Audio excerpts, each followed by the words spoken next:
Okay, we've got to talk about the Nazca mummies. So get in here, guys. This is Jack with Cosmic Road. I talk about UFOs and the paranormal. Please hit like and subscribe, and let me know what you guys think in the comments below.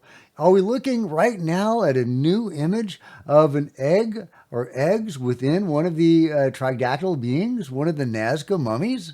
It sure looks like it, doesn't it? Look at this. Ever since people have been able to download the dicoms and study them, people have been finding out new stuff, and it's just incredible. Gonzalo Chavez says the larvae inside of the eggs have been found using the 60 centimeter tridactyls Luis's dicoms. Take a look at the 14-second mark, and we just did that, and here's a snapshot of it. And Gonzalo says, huge credit to tridactyls for having found the files with the larvae, embryo, and baby. And Tridactyls is awesome. If you don't follow him on Twitter, he's got some great theories about the Nazca mummies. He's also the one that gave me this awesome replica Nazca mummy head. I love it so much. One of my favorite things. Thank you, Tridactyls, and good on you for finding this awesome imaging of what appears to be an egg within Luisa. Now, if you've forgotten Louisa, this is Louisa. We already knew that she had eggs, but those images found by Tridactyls are new to me. Louisa is a fascinating specimen with implants. You can see this really striking metal implant on her chest, and of course the eggs in her abdomen. But there's more to go over. There's lots more to go over. Josh McDowell, son of Dr. John McDowell, the award-winning forensic specialist from America who is studying the Nazca mummies, he says that Mario, the original Tomb Raider who brought these mummies forward, says there are over 100 of these specimens. I have personally seen more than a dozen different bodies, and I've seen photographs of many more. So there's a lot out there. Mario told me that there was in excess of 100 when I interviewed him, total bodies of different body types and specimens.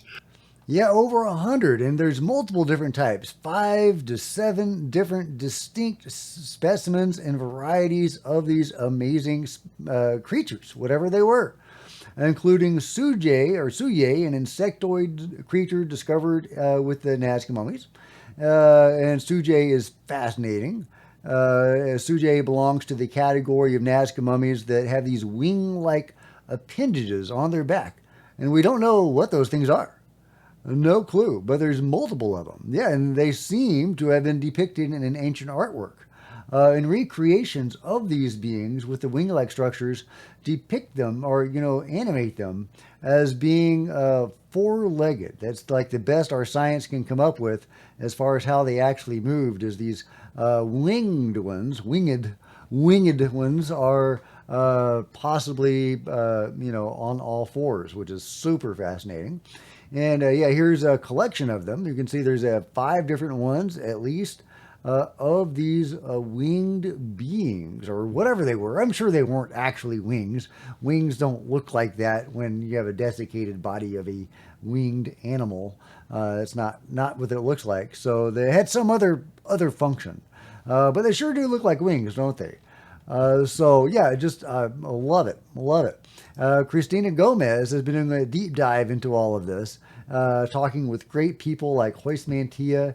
Here he is talking about one of the most amazing specimens of all, Montserrat. Now, the dubbing is not great. It's like AI dubbing, but bear with us. Sitting at their desks didn't want to do and instead just criticized.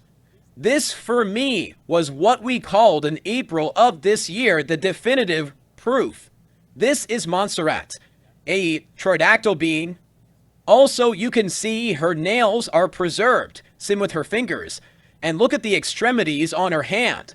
The hand has not been trimmed, nor have any bones been increased. There is no sign of manipulation, according to 4 forensic experts who have analyzed it.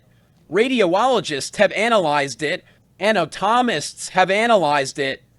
Traumatologists, experts from different professions and trades who note that these are completely original hands. Yeah, they're real tridactyl beings. These are not human. Some may have some human or simian DNA or both, seemingly to be some sort of hybrids. That's the only explanation we really have for them, is that they're hybrids. Now, Montserrat is really special, not just because of the golden disc in her head, but also because she was pregnant when she passed away. And which is, it's tragic that these beings died when they were pregnant. But what that means for us is that these specimens are impossible to fake.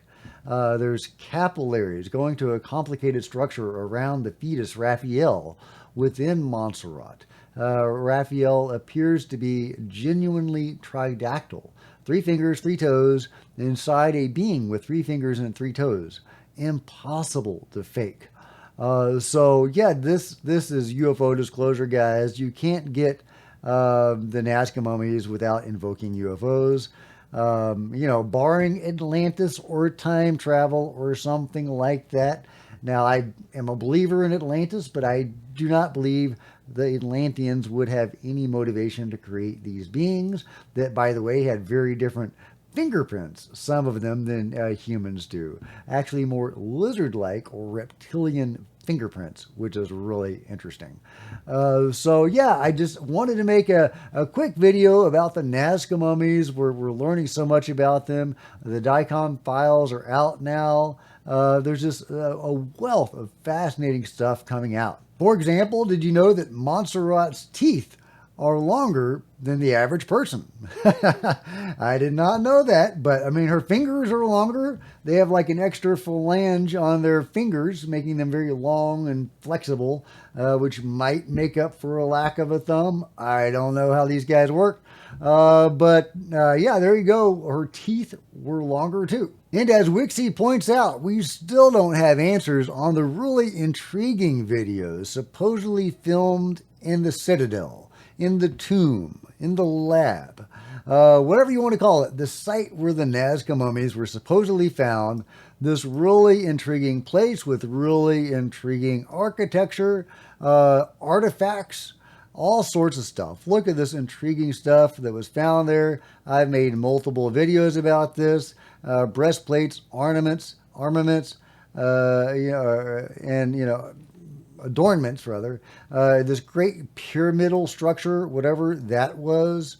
There's even videos of what appears to be living and dead beings with, fully attired. And you can tell by the coloring of this being that it doesn't look white and as ancient as the others. So is this a fresher being? Are there living beings still down there? That is what some of the photos and testimony would lead us to believe. Here's a rock with maybe an alien face on there. But we need answers to this, guys, and that's not something that researchers are talking about. Of course, they haven't been to the site, so they don't know. But I want answers on what the heck is going on in that site. Hoist Mantilla was supposed to go there, and we haven't heard boo about that. So is he still going there? Has he already been there and he's just not talking about it? If you've seen the status on that and let me know, because I'm very curious. But yeah, what is going on with the site where these bodies were found? I really want answers about all of that. Are there still living beings there? Has all the juicy stuff like the breastplate and all that stuff been sold to the black market? What happened to that pyramidal structure? Is that real? Is any of it real? But yeah, I want answers to that. But let me know what you think about it. Let me know what you think about it all. Are you as persuaded as I am that this is UFO disclosure? We've got bodies, y'all. We've got bodies, y'all. And this is huge. Got to keep beating the drum on this because, yeah, guys, this is it. We don't need official UFO disclosure from the government. We've got bodies. So let me know what you think about it all in the comments below. Like and subscribe. Hit the bell to be notified of future videos. You don't want to miss a thing. Join me on social media, Facebook, Twitter, Discord, links below. Love to see you guys there. If you want to support Cosmic Road in a bigger way, consider grabbing a coffee mug or a t-shirt. Become a channel member. And there's plenty of other videos on the channel. See you next time, guys. This is Jack with Cosmic Road, signing out.